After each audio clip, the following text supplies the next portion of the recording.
Hello. Let's try that again. Good evening, everyone. Good evening. Awesome. My name is Lisa Smith. I'm the Director of Financial Aid at Henderson State University. No, I'm not here tonight to recruit you all, but I'm here to talk to you about financial aid. Getting prepared for financial aid. I understand that we have seniors here tonight and parents of seniors, so that's great. I'm the type of presenter, if you have a question, go ahead and ask me your question. Just raise your hand and then I get to you. And if I don't have an answer for you tonight, I'm not gonna just guess, because I don't like to give out incorrect answers or lead anyone the wrong way. So I will actually take your name, phone number, and I get back with you within 24 hours. Because this is on a Thursday, it'll probably be Monday before I can get back with you. But I will get back with you with an answer. If I don't have an answer by Monday, I will definitely call you anyway and say I'm still researching, okay? I just don't wanna give out anything that's incorrect. I wanna make sure that you all have the correct information. So we're gonna go ahead and get started. I'm glad you have the booklets. Pretty much everything that I'm gonna talk about tonight is in the booklet. Some things I will kind of refer back to the booklet to tell you what page it's on to kind of help guide you through it. I'm not gonna just read every slide that I have because we'll be here all night. So I'm gonna just talk about each information that we have. And again, please ask questions, okay? All right, what is FAFSA? F-A-F-S-A. Have anyone heard of it? Yep. All right, great. So you all understand what it is. It's actually called the Free Application for Federal Student Aid. You'll see more information about the FAFSA on page 1 and 2, and 3, 4, and 5. So we'll cover those real quick. Free application for federal student aid. Every student in the nation has to complete this application if they're gonna try to get any federal funding to help pay for their education. This will determine if you qualify for Pell Grant, work study, or any federal loans. This is used by the state and the schools have to, and they have a deadline. And each school has their own set deadline, priority deadline for it. So you have to talk with the school to see what are their deadlines for their FAFSA. A lot of schools have a deadline because of their institutional scholarship. So you have to have a FAFSA on file. If that's the case, then they'll let you know when that has to be completed for your FAFSA, for you to get that scholarship. Now, why does FAFSA matter? It's very important. Some of them actually use it, it's just to open doors for a lot of aid, to more aid. It's not just for federal aid, but that's the main purpose for FAFSA is federal aid. But again, you have some institutional scholarships, some private scholarships that require you to have this application completed before you can be an applicant of their scholarship. So that's important to know. Even if you think you don't qualify, please complete it anyway just to see if you do qualify. What I tell students at Henderson, go ahead and complete it, and you'll just have it on file. You do not have to accept the aid that you can get from the federal. If they say, oh, you can get a student loan, you don't have to accept it, but at least you know you qualify for it.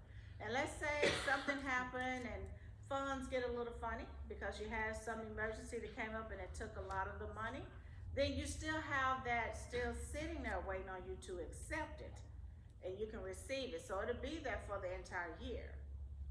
So that's why I tell students to go ahead and complete that FAFSA. And they always say, well, my mom and dad don't wanna do it. Well, I can't pressure them to do it. So we're just gonna skip over it because that's for mom and dad to decide. I don't interfere with that. So it's important to know that you should go ahead and fill it out. Don't guess if you qualify. Find out for sure if you qualify, okay? No FAFSA, no federal aid, basic to it. So that's when we get students come in the office and saying, I wanted to get the Pell Grant. I said, did you complete the FAFSA? No, well, you gotta do the FAFSA. No FAFSA, no federal aid. So you gotta get that application completed. All right, timeline. What's today? October October 2nd. October the 2nd. So when did it open? Yesterday. Ah, right. It is already open. It did open yesterday. And this is for 26, 27. So, parents, if you have a student that will start college in the fall of 26, that's the application they will need to complete. When you go to their website, and I'll show you that in just a moment, they still have the 25, 26 open. And they have to keep that open because we have students that start school in the spring. And so they have to complete, to start in the spring and for the summer, you have to complete the 25, 26. But for fall, you have to complete the 26, 27. I say that so you will understand, do not click on the 25, 26. Please click on 26, 27. The way to remember that, just remember the year that the student will begin college, okay? That's how you can remember that. So 26, 27 is what you're gonna click on. Again, the deadline, it varies, depends on the institution. In Arkansas or out of state, you always have to communicate with the institution. And you really need to complete this as soon as possible. First come, first serve. When they run out of money in different categories, they just out of money. And if you qualify to receive it, but you did your application late, possibility you might not get anything. So complete it as soon as you can. And the sooner you complete it, the sooner that the financial aid office can process it and package, and you can see what type of aid you're gonna be receiving. Okay, so we always encourage our students, please go ahead and complete it. At Henderson, my goal last year was to have all our students have their FAFSA completed by the time they left for summer break. They did very well. We had a high percentage, 78% of them did complete their FAFSA before they left for the summer. And that was a record, so I was very proud of them. But we did a lot of campaigning for that. And so when they left for summer, they could actually see the aid that they'll be getting for the fall when they come back. So that's why it's good for you to go ahead and do your FAFSA so we can package you. This year, we're gonna try to have everybody have it done before they go to spring break, which is in March. So I gotta do a lot of work to get that done. So that colleges do push you to get that done as soon as possible so you can see what you're looking at, okay? This is the website that you would go to for the FAFSA, studentaid.gov. Make sure you get a good look at the homepage because you have other companies out there that also will allow you to complete the FAFSA. Now, the name of this application is Free Application for Federal Student Aid, okay? So what's the first word in that application? Free, right. So if it's free, that means they're not charging you to do it, but if you get on a website and go to the wrong web address, then you may be paying for it. So that's why I want you to get a good look. This is how it looks. So make sure that you're on the right site and not pay. Now, what you will need to complete this FAFSA, you will actually need a student and parent, one parent, will have to complete and receive a FSA ID. This will be your signature on the application. This will be the way that you can get in and log back into your FAFSA account. You can see or make any changes on your account. So it's very important that you understand that you got to have an FSA ID. If you're not ready to complete the FAFSA right now, that's fine. You can actually go ahead and get your FSA ID tonight, put it in a safe place, and that way when you get ready to complete this FAFSA, you're ready to go. Parents, do you see what year tax you're gonna have to use? 2024. So I hope you got your 2024 taxes filed, and that way, that's what you're gonna have to use on this application for 26, 27, okay? Very important that you understand that. There is a section for the taxes. If you qualify, and it'll let you know, you can click this button for D&T. That is where that you can click and it's gonna automatically go into the IRS, find your taxes, and place the information that is needed onto your FAFSA. So that's easy to do that way, if you qualify. If you don't qualify to use that, it's gonna let you know that it's not gonna allow you to use that. You have to manually enter in all your tax information. Yes, I forgot the social security number. The students have to make sure that they know their social security number. Mom and dad, you have to know yours also. I say that to students because be careful when you enter in your number. Please enter it in correctly. If you're one number off, it can mess up everything. We've had students that, let's say they social start with 432, and they might accidentally hit 342. And then they didn't catch that. But we'll never get the results from it because the social is incorrect. And when they're processing it, they're looking at it like, oh, we don't even see you. We can't find you. So it's important to make sure all your information is correct, but your social definitely have to be in there correctly so they can locate you and they can process your application. It takes forever when you make one little mistake. We're talking about our government. And if you make one little mistake in their system, to go through their system, you're gonna have to prove that that's not you, but this is you. And it takes a lot to do that. But the institution, the financial aid department at any institution should be able to help you. I know at Henderson, we will help you kind of get that straightened out, talking with them back and forth. So make sure that you put the information in correctly. Bank statement. It's good to have the bank statement because it is gonna ask you how much you have in your checking account, how much you have in savings, any investments that you have. It's gonna ask all that type of information. So a lot of parents will ask me all the time, is this before or after bills? And I just tell them, just put an average what you have after bills, it's fine.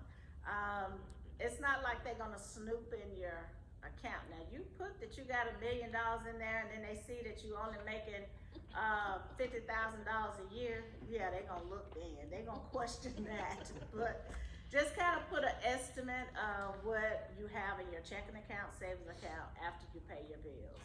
Okay? Ooh, I got happy, didn't I? My phone got real happy. Wow. Okay. Is that where we stop? Okay, let's go. Now I'm scared. There we go. Steps to complete this FAFSA. You got create a FAFSA ID. We just talked about that. You can go to studentaid.gov tonight and go ahead and complete that. Log in and start your application. Once you get to the application, just click start and then you're ready to go. You ready to go. Make sure you list your schools. There's a section for the student and a section for the parent. You can list up to 12 schools on this application on the student section. So the reason I say that, because we have students that say, well, I don't know where I want to go to school just yet. I know it opened October the 1st, but I might not make my mind up until May when I graduate. Well, that's not good. We need your application in so it can be processed. So that's why they made it where you can list up to 12 schools. So if you have 12 schools in mind, you can go ahead and list all 12. But if you have 2 or 3 in mind, you can list those 2 or 3. What's gonna happen when they process your application, they're gonna send the results to all schools that you have listed on that application, which is good. So that's another reason you go ahead and list the school. Do not procrastinate because you don't know where you wanna go. It's okay. Just go ahead and list up to those 12 schools and they'll get all the results for you and can start packaging your aid. And I tell them too, that'll kind of help make your mind up where you want to go, because you'll see how much aid you're getting and you can compare that with how much it costs to go there at that point in time. So the earlier you do the application, the better you come out on making that decision. Provide student and parent information. As I mentioned, there's a student section and a parent section. This is the DDE where you can go to the IRS. That's to import your tax data information. So as I mentioned, it will place it onto the application for you. Please review. Remember I said about the Social Security number. So it's important that you actually review before you submit it. So review everything, then you're gonna sign it. What are we signing it with? Yep, FSA ID, very good. FSA ID number, because remember you got to have that. One parent has to have it, and then the student has to have a different FSA ID. So the student signed with their FSA ID and the parent will sign with theirs. We get a lot that did not sign it. They'll go ahead and send it to the school, but they don't allow us to see the results until they get everything they need. When I say they, I'm talking about U.S. Department of Education, okay? Up in Washington, D.C. So if they need something, 9 times out of 10, they are not gonna contact you. They're gonna contact the schools that you have listed on that application and say, here, they wanna go to your school, but they didn't sign the FAFSA. So we have to send an email really quickly, send it out to you. And I have ours set up that until we get it, you're gonna continue to get emails. So it's on the auto thing. It goes out every 2 weeks, letting you know, hey, you need to sign this, you need to sign it. Until you sign it, you're gonna keep getting those emails. I had one parent say, okay, y'all getting on my nerves sending me all these emails. I said, well, get us what we need and we'll stop it. Because, you know, we know you need to make that decision, so we wanna get on top of it also. Yes, ma'am, you had a question? Working students, taxes. Do you need their taxes too? If the student worked and they filed taxes for 2024, they will have to submit their tax information on the student section. That's correct. Is that gonna affect income? You know, I mean, like, it doesn't really affect the Medicaid child living at home. Is it gonna affect financial aid? Ooh, that's a tough question, because let me explain this to you. They don't share us their methodology, how they decide on whatever they don't share with us, because I would sit down and tell y'all, don't do this, hey, move this right there, hey, they're gonna be looking at that, so they don't share with us how they do that. But yes, all income will affect how much aid you get. They're gonna be looking at all income, they look at all assets, they look at a lot of stuff. Everything they asking you for, they're looking at it. And that's how it comes up to determine what you'll be getting Sounds like and a how student much. that's working may not get financial aid to me. I mean, they may get some, I don't know, I can't say. You just have to fill it out and see the results. We have students that work and still work, but they still got financial aid. They probably didn't get the max, but they did get some, quite a bit. Okay? So signing is very important. Keep in mind, again, students and parents have to sign it, and then that's when you're gonna go ahead and you're gonna click submit.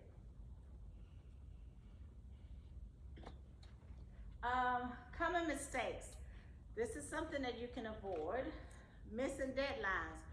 What I mean by that, earlier I mentioned about scholarships require you to have the FAFSA completed, so you need to know the deadline of that scholarship you're applying for if they want the FAFSA completed. For example, we'll talk about the state scholarship later on, but their deadline is June 1st. So that means you're gonna have to have that FAFSA completed before June 1st. So that's what we're talking about on deadlines. Just know the deadlines of your scholarships and have that FAFSA completed before the deadline date. I've already talked about Social Security number. Talked about forgetting to sign it. Please do not forget to sign it with your FSA ID, listing all the colleges.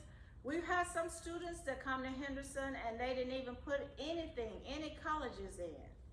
So what happens to that? The results go nowhere.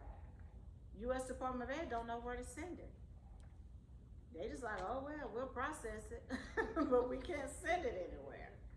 So in that case, once a student decides, and like when they finally got admitted into Henderson and came on campus, we had to let them know, you need to log back in and put Henderson down as a school.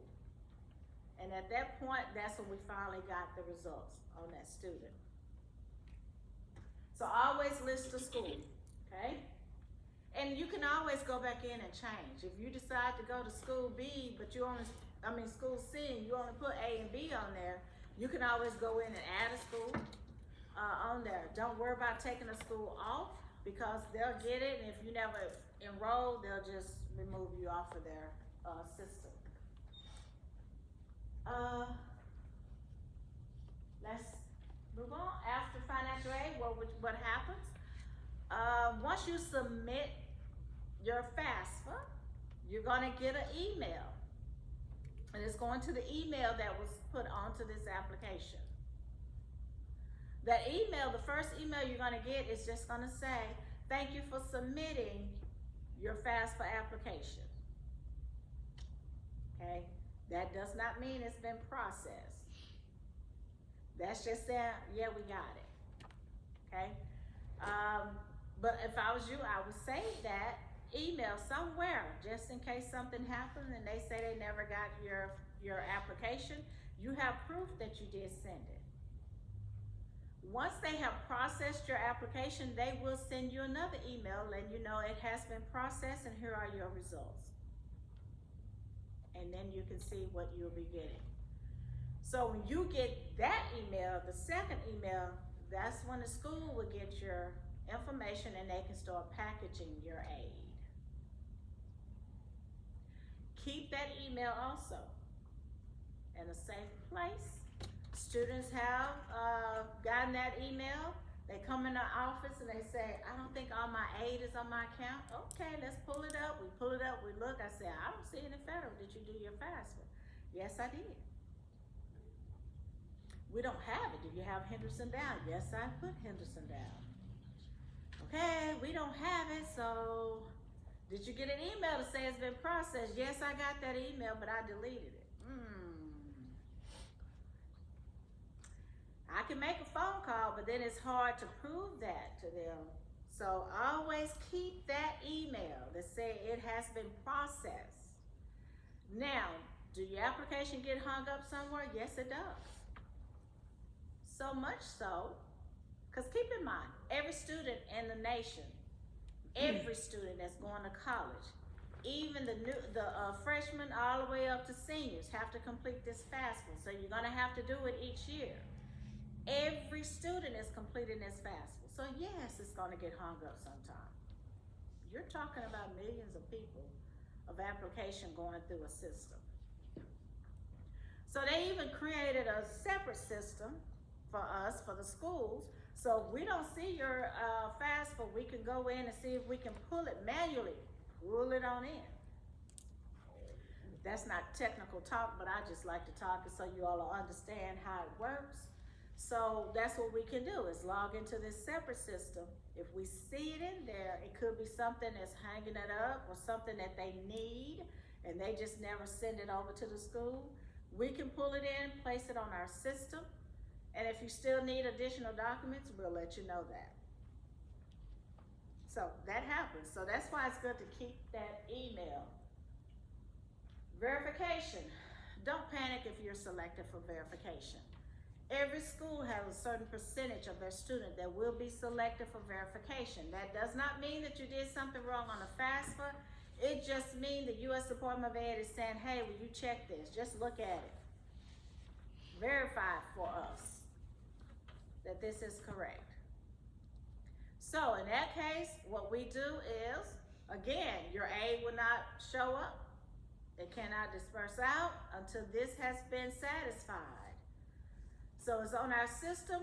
We see, let's say they want us to verify income. So they'll tell us we need W-2 forms or we need tax forms. So we're gonna email you. Again, that's when that email keep going out. But at this point, it's going to the student. because the student is at their institution and it goes to the student. So we tell students all the time, please read your emails, read them. Please. It don't work, y'all.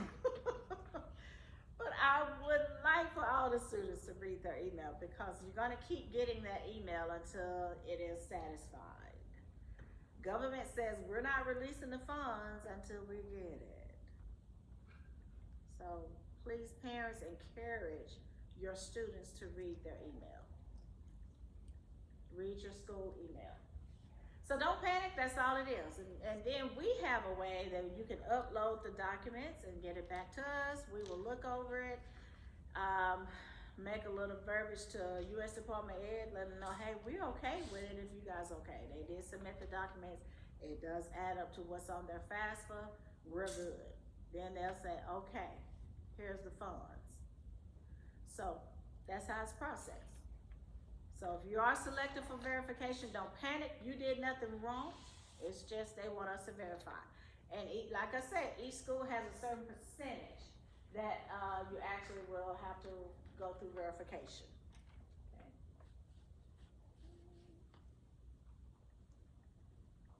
All right, these are the programs, and I think it's listed on page 5 and 6, I think.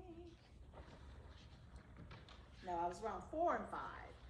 The programs are listed. What you're applying for when you complete this FAFSA is not just one grant or scholarship you'll get, it's several. So that's another reason you want to go ahead and get it in.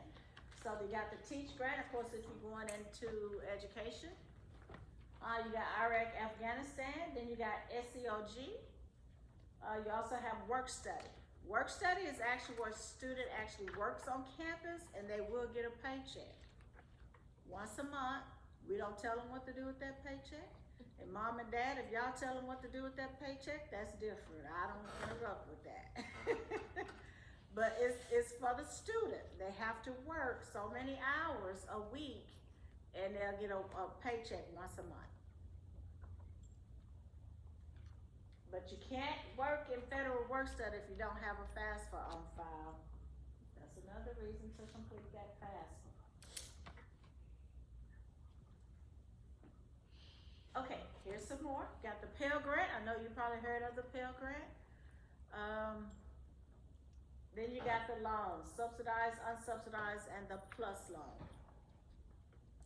Let me quickly go through the loans. We say those for last because anybody know why we say that for last? That's last resort. Kinda. It should be. Because you have to pay it back. So you want your students to try to get all the scholarships and grants first, and then the loans, because you do have to pay it back. Now the subsidized and the unsubsidized loan, that is in the student's name.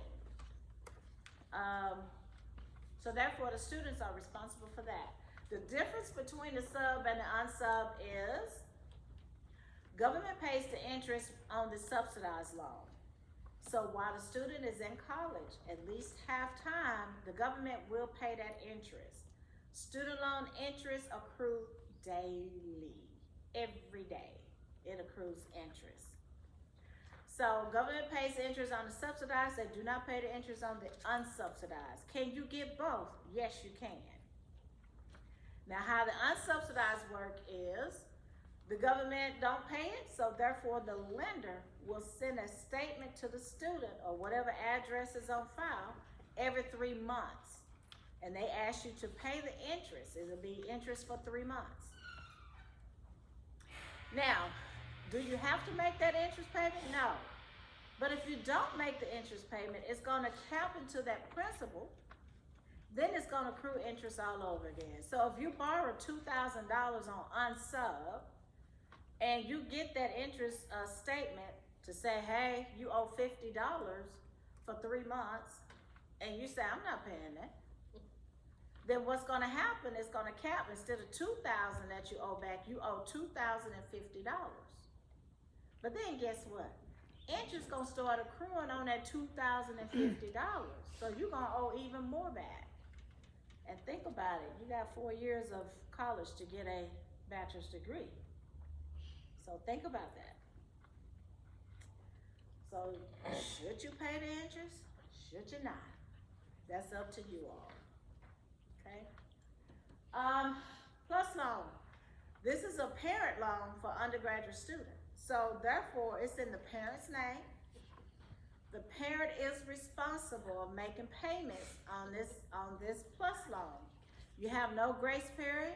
Soon as you sign it and the money is dispersed out, you're entering into repayment, parents. And so you have to start making payments. If you get another plus loan the next year, it's gonna add into the one that you're already paying on, so therefore your payments will increase. Okay? So now that I've said all that, let me say this. I do have a disclaimer that I'm going around saying, because what I just told you all about the FAFSA application, what you're applying for, these last 2 slides, everything I said could change. Why is that? Our U.S. Congress decides all this. And what's going on right now? It's shut down. And we do have 2 programs that is in the bill that they're trying to pass. So that would be the Federal Work Study and the SEOG. They're trying to cut down on how much they spend on the Federal Work Study, and they're trying to cut out SEOG. But I have to tell you about it because I don't know what's gonna happen. So now you know about them, but my disclaimer is what I say tonight may not be right tomorrow, may not be right a week later, until this shutdown has ended and they come to an agreement. Okay? Questions on that?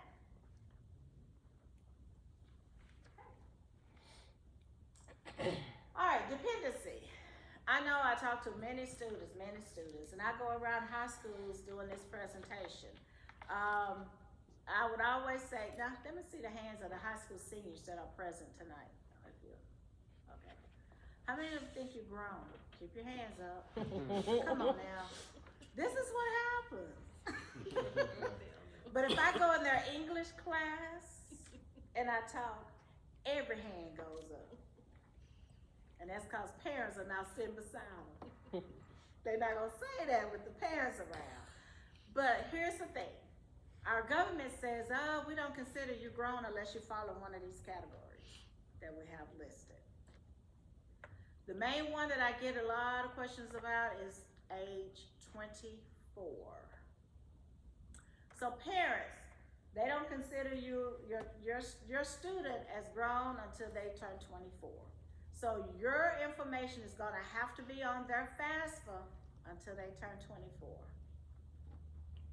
I get it all the time. Hey, he went and bought a truck on his own. He paid his bills. I don't do that, so why I gotta put my information on there? I don't know.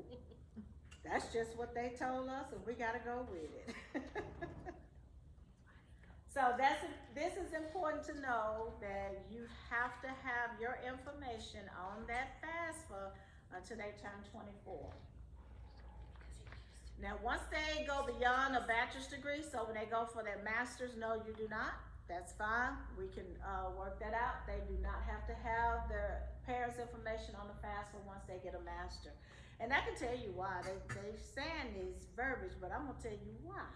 Because you don't get any grants. Going to get a master, you only get loans. So that's why. If the student has a child and they can prove that they're taking care of at least 60% well-being of the child, then the parent's information will not have to go on the FAFSA. If the student gets married, now students, who raised their hand? It was in this area. Don't y'all go get married. Don't go say, that lady told me to go get married, mama, and that'll help you. Nope, that's not what I'm saying. I'm not saying that. But if a student gets married, then they will not need their parents' information on that FAFSA. If you're a veteran, you don't need any parents' information on the FAFSA. if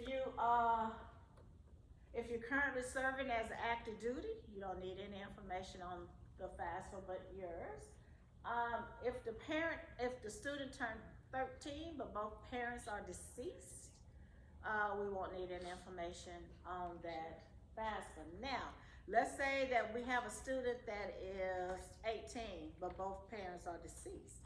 What happened in that case? We will have to have a guardian on the FAFSA. We'll have documentation that they're under guardianship with someone. So that will follow later on for emancipation.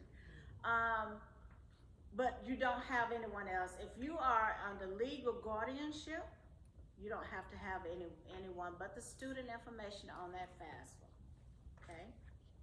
Not the legal guardianship. Now, I'm not saying you can come and say, well, I stay with my aunt and she takes care of me. I sleep on her couch and she feeds me and blah, blah, blah. I'm sorry. If you don't come in there with some paperwork from the court, aunt is not a legal guardian. Got it? So it has to be a legal guardian.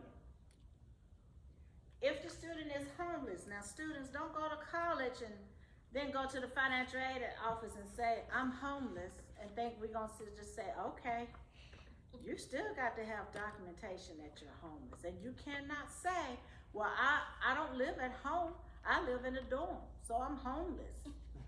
You got to be kidding me. Get out of my office. That's what I be wanting to say. But they tried.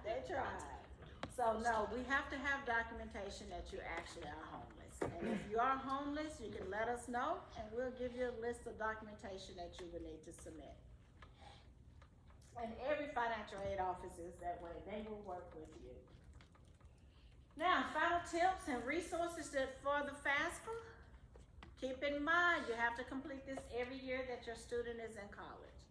So when they call you up and say, Mom, Dad, it's time to do that FAFSA again, I need y'all's social security number, I need your tax information, I need this, that. They do. Because you have to do this every year. Keep your login in safe place because the whole 4 years or 5 years that they're in college, you can use that same login. So, and keep in mind, I did say that's your signature. Ask for help if you need it. Don't try to guess what they're asking. If you're unsure what they're asking, call a financial aid office. It doesn't have to be a financial aid office where you plan on going. You can call any financial aid office and they'll be happy to assist you with the question that is on that FAFSA so you can understand how to answer it. Now, you know, last year we went through what they call simplification FAFSA, which means they went through it and cut it down because it used to be 112 questions, but now it's cut down to 83. So they said they simplified it, but they didn't ask me. They should have asked me. They didn't ask no financial aid directors. But I've had parents that say, yes, it is better. So, okay, it's better. But still, if it's a question that you don't understand, please ask. I had one mom said, my daughter told me she didn't know what that meant, so she told me to chat that's how she was doing it. I know what it is, but that's how she was doing it. I was like, okay, you could probably do that, but I still would be cautious because sometimes chat GPT is in the last year. It hadn't caught up. So, because I went and tested and I asked it a few questions and it was still on the previous year and not this year. But it's okay. It'll probably get you a little on the road straight to answer the question. Resources, studentaid.gov. What is that website go to?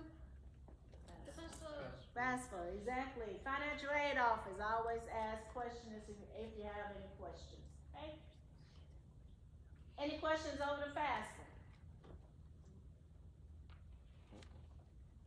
None? Have anyone ever completed the FAFSA before? Oh, awesome. What about you, everybody? I do have a question. Okay. What about a child that lives with both parents but they aren't married, never been married? Do you do the FAFSA based on who claimed them on taxes that No, they used to do it that way. They stopped doing it that way, and this is gonna sound weird, but it's the parent that the students spend the most time with. Well, it's equal. I know you was gonna say that. It is. Yep, pick the one that benefits you the He most. ain't gonna tell me what he makes, so I'm just gonna say he What makes. y'all say? Okay, she's married. He's technically not, but he is married. No, you're either married or you're not. Okay, so you're married. So, on my taxes, his family of 4. On his, I guess it's just him and maybe a dependent or 2. Me. I don't really know their situation. And I Bianca. guess. That is a good question, cause So my when you rules- say, that it's equal, it's not somebody get them on the weekend, somebody have them do it a weekday? No. It's someone gets me for a week, and then someone gets me for the next week. He's at her house this week, she's at my house next I'm week. not And that's a me. lot more common She, nowadays. shut up. Week on, week off. What you say? I said they're on 1 week and then off 1 week, right? Okay, I really want somebody to say something I can't say. No. So what would anybody else do in that situation? She was the parent that makes the Lower least income. money. Yeah, the lower income. They said that already. Yeah, one of them said it back there. Oh, did they? Yeah, Well, I when you guess- asked what they said. they were- Whenever it's Elena's turn. You hear? Okay. He ain't gonna tell me how much he makes though, so I mean, I don't know. You tell me how much you You're make gonna and be I'll paying ask more money you if how you much.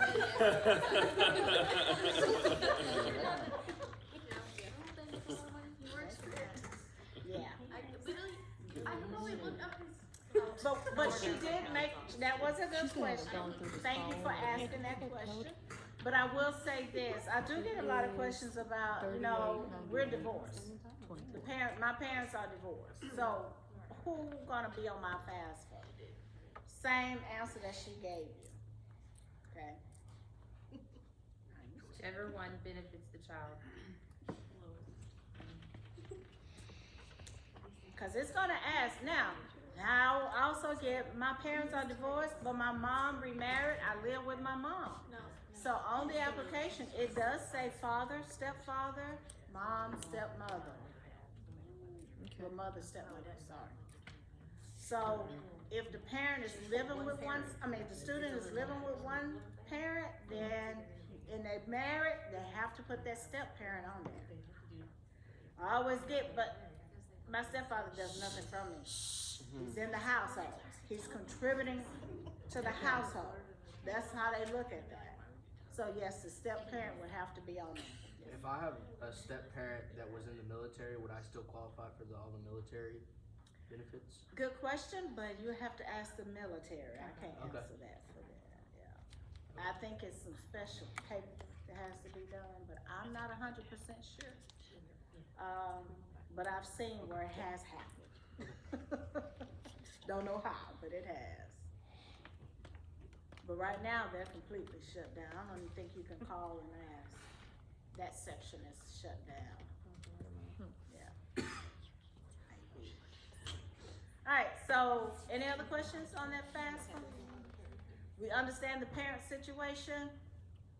Step parents have to be on there if the child is living in that household. What if they file separate? On their taxes? If they're filing separately? Wouldn't it just be one tax return?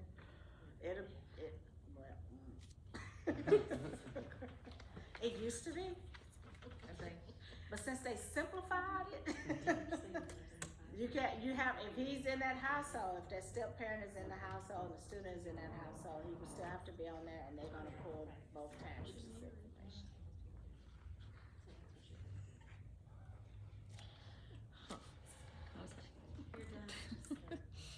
Okay?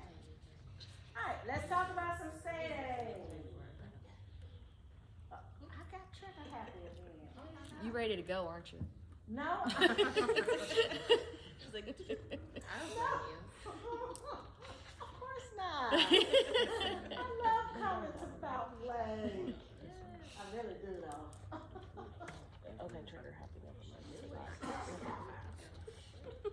She's going back to it. There it is. Yeah, they're too she's far. give too many. There we go. Okay, the state has a one-stop shop application also, just like the FAFSA. You will go to sams.adhe.edu. It is in the booklet on page 6 and 7, 8 and 9. So for this one, real quick, sorry. Okay, no problem. This is the one that we fill out in class. We were gonna do it, on the 30th, but we got on and it wasn't updated, you know, it still said 25, not 26, the day before.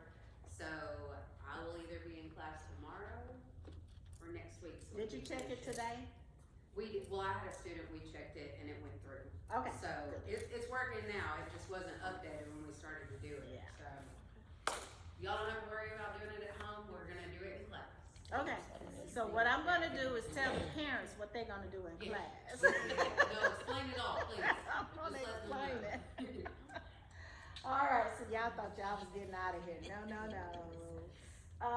It did open on the 1st.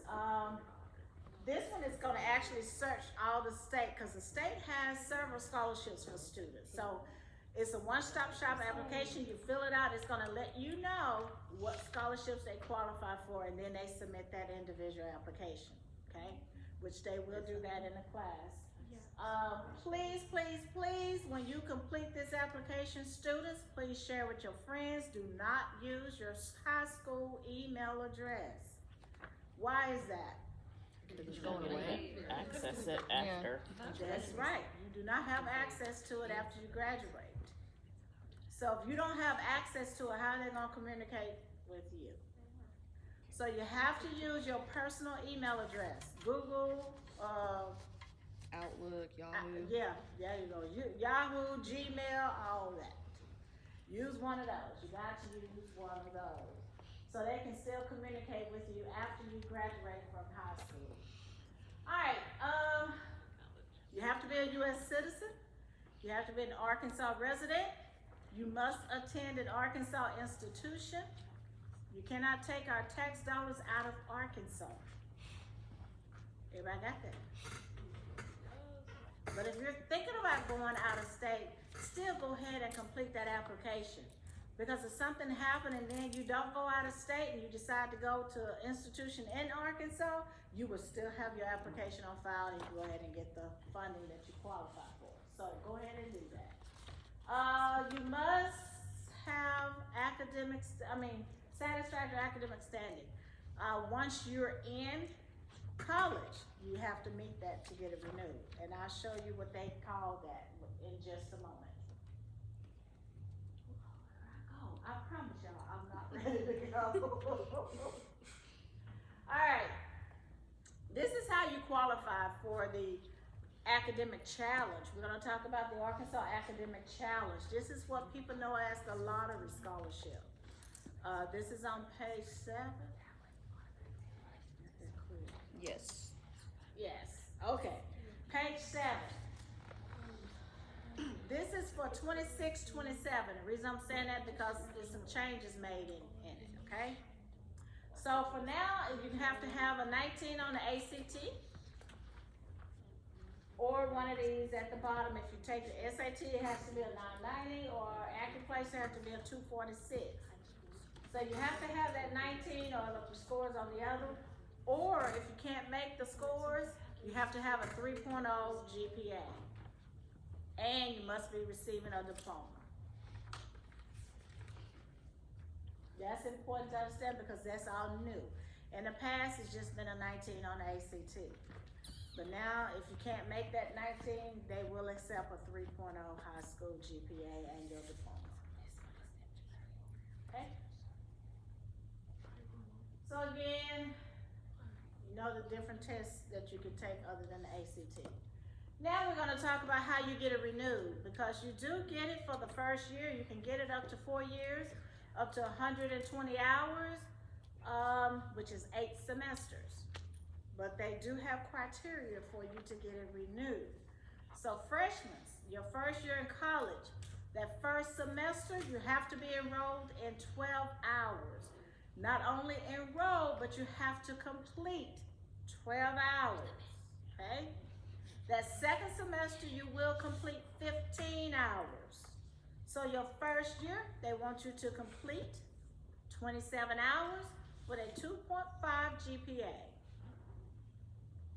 Not 2.49. They do not round up. 2.5. So let's say that you actually are enrolled in 12 hours your first semester.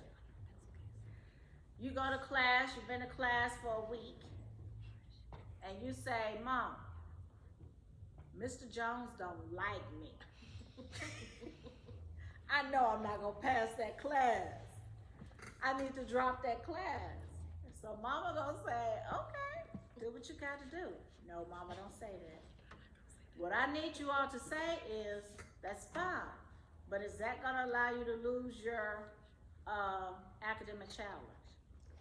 Or are you gonna be losing any scholarships if you drop that class? Because that student on the other end of the phone needs to say, yes, ma'am. So, if they have to drop a class, always pick up a class. So here's what's very important. Always know the dates that you can drop a class. Always know the dates you can add a class. Because if that add a class has passed, that means you can't add a class if you drop a class. So while you're in college, you have to know those dates. If you are unsure, you need to go to your advisor or you need to go to financial aid. We'll be happy to let you know when you can add a class. At Henderson, what we do, if you go to your advisor to drop a class, before you can drop that class, before they sign off on it, you gotta go visit the financial aid office. Because we don't want anybody to lose their scholarship. So you'll have to come visit with us and we'll say if you drop that class, you need to add a class. Now, if the add a class deadline has passed, then what we tell them, you don't need to drop that class. Unless you're gonna go to summer school. Because they do allow you to go to summer school to make up a class, to make up your hours, if you don't complete the 12, 15 hours. But do they pay for it? No. Okay? Everybody understand that? Now your second year, you gotta go 15-15. Third year, 15-15. Fourth year, 15-15. What I mean is, you gotta go 15 hours each semester, every semester after that. They only give you a break that first semester. Every semester after that is 15 hours. And that means complete 15 hours. Again, drop one, pick up another class. If you have a 2.49 GPA, you won't be getting it the next year unless you go to summer school and make up your GPA. Okay? I want everybody to always get that scholarship renewed because this is why. This is how much you'll be getting. At a 4-year, it's $2,000 the first year, $4,000, $4,000, then $5,000. Up to 8 semester, 120 hours. At a 2-year, it's $2,000 and $3,000. And the max you can get it is 5 semesters. Now you can go to a 2-year and then transfer to a 4-year and pick up as a junior. And get the junior amount and the senior amount. Now, anybody here taking concurrent credit? Okay. If you have concurrent credit hours and if you already have 27 hours, then you can go to college and you can start out at that $4,000 as a sophomore. But here's the deal. You're waiving that first year. So you're saying bye-bye forever to the 2,000. So you will get 4,000, 4,000, 5,000. So you're telling them in 3 years, I'll be done with it. I don't need it. Now, you do not have to do that. You don't have to waive that first year. That's up to you and your parents.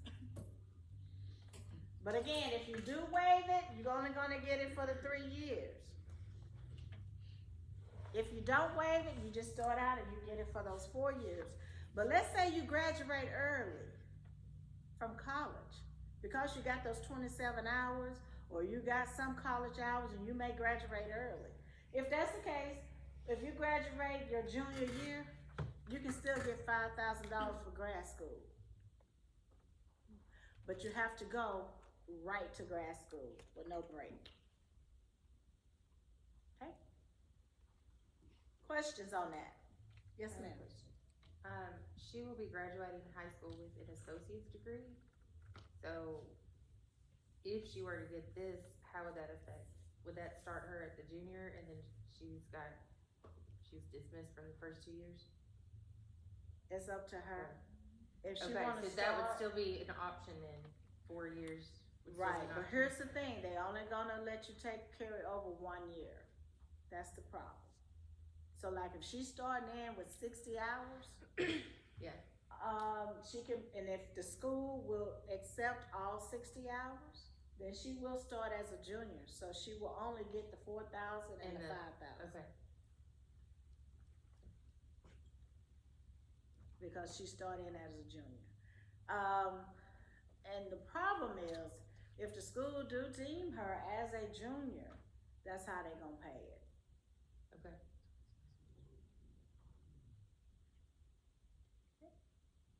Questions?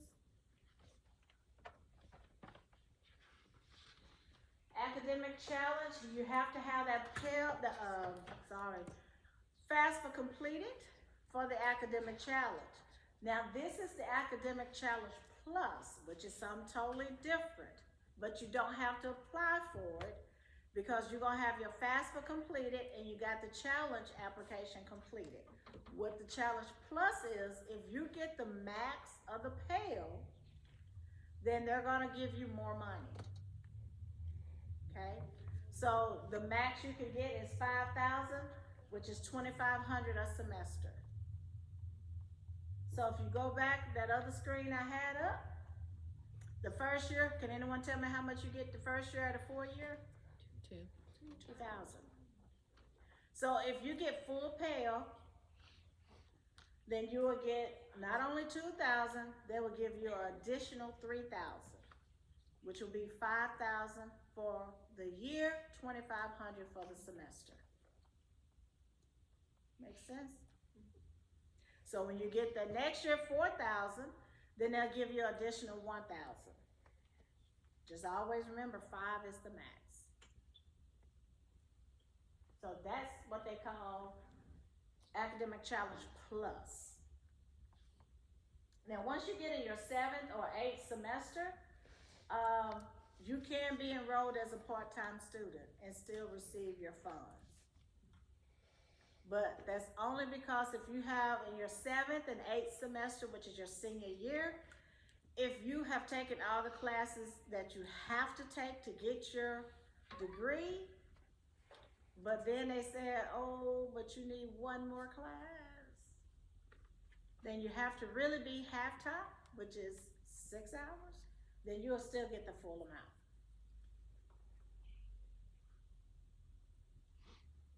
Okay. All right. Because remember, how many hours you supposed to have? You want to tell me? Your 7th and 8th semester, how many hours you supposed to be enrolled in for the challenge? 15 per semester. 15 each semester. But they're saying in your 7th and 8th, if you don't need 15 hours, that's fine. But you have to be at least half-time. Half-time is 6 hours. So, which is 2 classes.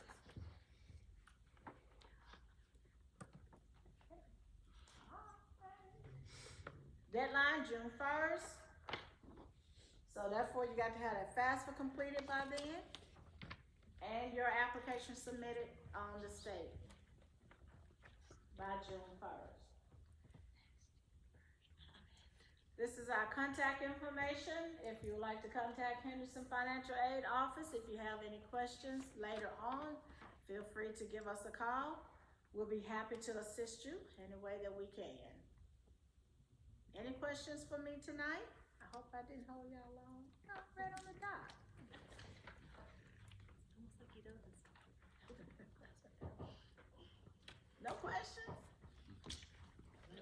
Good job. That was great. Thank you. I like to hear that. Try not to bore everybody. All right, I'm gonna turn it back over to you.